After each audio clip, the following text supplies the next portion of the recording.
COVID-19. Very horrible news. It really made me feel so helpless. It's a year wasted. Life was a bit complicated for me. You don't know what COVID-19 is. We're not really ready. It was very difficult for us. Being a student is not just about learning. There's also a social life that we have.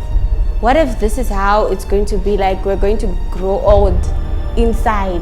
I want to be home at my own will, not to be forced to stay home. It's okay. Really, sometimes not to know the next step. It's okay not to know how you're going to be affected by all of it. Well, you come to the conclusion that I don't have a choice. How I felt when the lockdown was introduced, well, that's a very good question. The first part was happy, then you start worrying about the future. Even though it was something I was experiencing for the first time, I think I had mixed emotions, So it was fun because we were counting down to 21 days. When they said indefinite, that's when we knew that no, this is real and things are not going to change.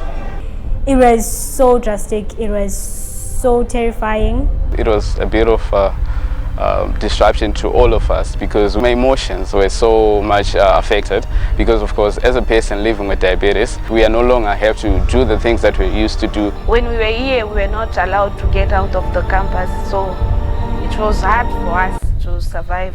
I was at school the very first day, right? So we had to vacate from the school to home. I was really disappointed, and I wished it would end really soon. It was a period of a lot of confusion. We were confused, we didn't know, and at some point our institutions also were not to blame. It was still during the semester for my part 4 too, so we were really disturbed because we couldn't continue with our education, so I was really disturbed academically. I really didn't know if ever I was going to commence my studies. So it was just one process that took me through a serious journey of emotional turmoil. It was a new normal that needed to get adjusting to. I mean, coming to social life, I lost my dad on the 23rd of March, right? And that's when the COVID-19 had been declared a national disaster. My schedule for attachment was disturbed. I was at work, actually. I was on attachment. So when it was enforced, we were actually doing a certain job which was out of Bulawayo. I was disappointed in the sense that my business was affected because I rely on my business. Airport, road port, everything was closed, so there's no way possible for me to travel back home. So I had to stay on campus and try to do it myself. It was quite stressful, and I was budgeting on the legal incentive which I was getting on attachment to do something for myself. Like I wanted to start a small company, so I needed to register it. During the holidays, I would go to South Africa for vacation and all, but I was just going to be home. Nothing new, nothing, anything. It was really boring. I was forced to live in only one environment, that is at the student residence. With the pandemic, everything just literally fell apart. Our dreams and hopes of going out there and coming back with something were totally destroyed. Looking at this pandemic, it shifted us to virtual life, and not everyone can afford that virtual life. Data was becoming expensive, and it was tough. So trying to adapt to the online learning, it was a bit, it was just a milestone for me. Even with friends, we were no longer supposed to meet with them. Of course, it was all online on social media. So of course, everything was now being reduced to online. We are struggling with learning online. In that, I'm a science student. I'm supposed to be hands-on on the ground. I have got practicals that I'm supposed to be taking. And I can say that I was greatly affected in that, reading a practical is never easy. According to my life plans, I'm now a year behind. I have to add a year or more because it's not already at school. Nothing has started, even the online issue. Here at Kezi, there's no network, so it becomes hard for online studies. There were no lectures, you have no textbooks, there is no network, and yet there is an assignment that you are expected to submit by a certain date. I was on attachment. I was waiting for assessment. I didn't know if we were going to get assessed, how they were going to assess us, and everything. We were quite concerned. Well, adjusting to the lockdown was very difficult, but with time things got better. You don't want to be idle when you are in your 20s. You want to be doing something, and it's frustrating to feel so useless, to feel so powerless. So then there was a bit of uncertainty in everything, and it affected a lot of areas in my life. Well, there wasn't much that I could do except adopt a few hobbies. We had to start cleaning even the walls. That's how intense it was. So we became some form of like a support structure for each other, because some had lost jobs, but we still had to sustain each other at home. So we had to come up with ideas on how to survive at home. I actually took some time to really reinvent myself, rediscover myself. It was a time of self-introspection, of really looking into myself. We as students, we have different backgrounds. You know, some backgrounds are conducive for lockdown, some are not conducive for lockdown. I'm that kind of a person who finds it difficult to stay at home. I'm more of an extrovert. I'm not an introvert. To be honest, I was used to the idea of my parents going to work, but during lockdown they were always there at home, and it was something that I wasn't used to. You'd spend 9 months of your time at school, and now you're spending 6 months at home. It gave me an opportunity to get to know my family at another level. It's like watching your child rotting at home doing nothing. I lost hope into humanity, whereby I was actually kind of turning off my humanity to say I wasn't willing to be socialized with people, so I was actually self-locked in my room. So like throughout the whole day I'll just wake up and be in my room. So that was kind of hard for me to deal with, but then throughout the process I actually managed to come out of it. The school was providing for us food and other.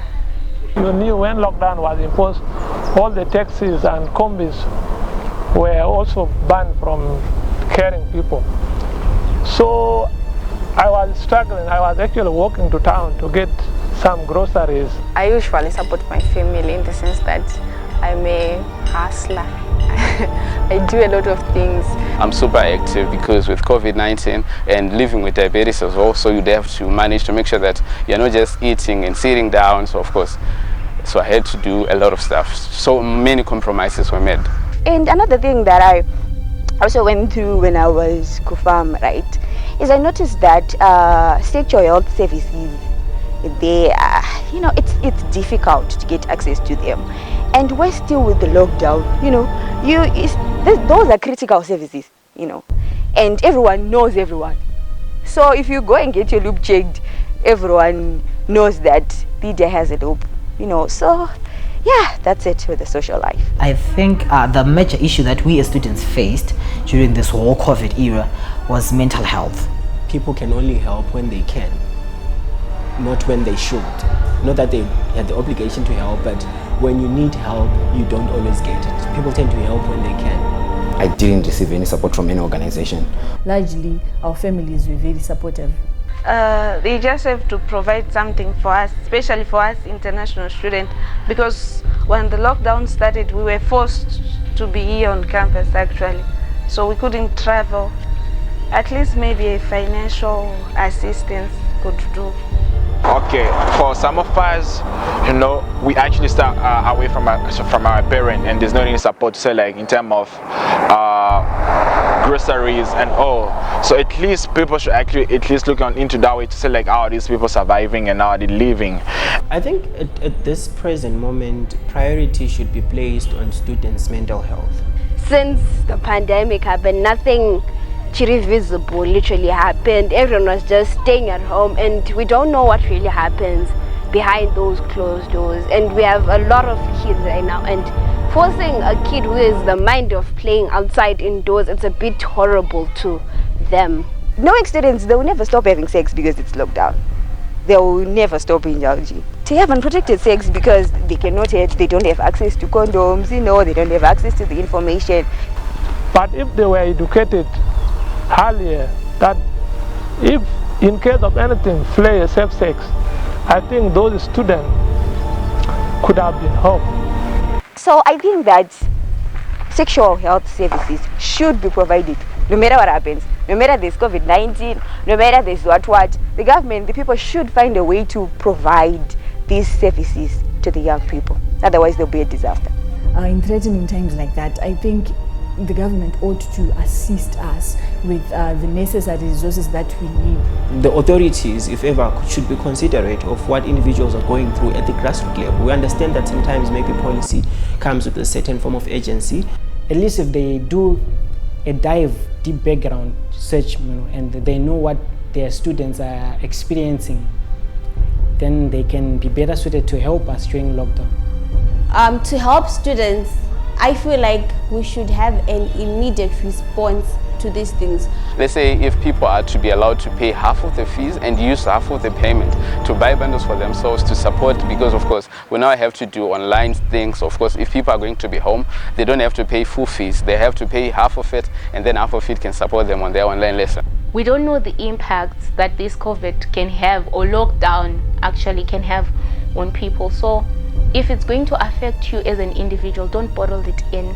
Speak to someone. We're the ones experiencing these things. We're the ones feeling the hate and the impact of these particular things, because I'm in my productive years, and being unproductive is something that hurts me a lot.